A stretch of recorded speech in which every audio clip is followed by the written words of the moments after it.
Welcome to Mac and PC Prime Video. Laptop overheating problem solution. Laptop overheating fix. How to clean the dust out of your laptop.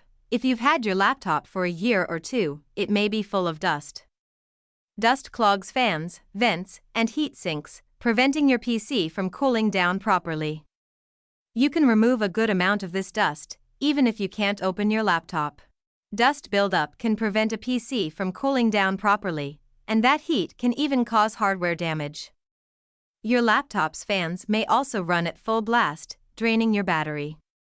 Your laptop may even reduce its performance to stay cool. Most laptops, especially newer ones, aren't designed to be opened by their users. This presents a serious problem.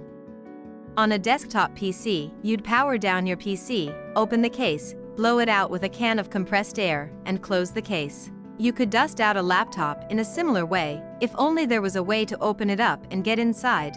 Your laptop may have a bottom panel, or several bottom panels, you can unscrew to access the internals. Check your laptop's manual, or look up a special service manual for your specific model of laptop online. Power down the laptop, remove the battery, and unscrew the panel to get at the laptop's insides. If a service manual is available for your laptop, it will walk you through the process. Depending on your laptop, opening the panel may or may not void your warranty. After it's open, take the laptop somewhere you don't mind getting dusty, like your garage, or even outside. Use a can of compressed air to blow out the internals of your laptop. Ensure you're blowing the dust out of the laptop's case, not just moving it around inside. For example, you could blow more toward your laptop's vents so the dust would be blasted through the vents and out of the laptop. Be careful when blowing air at the fans in the laptop. If you make the fans spin too quickly, they could be damaged. Blow at the fans from many different angles, using short blasts of air.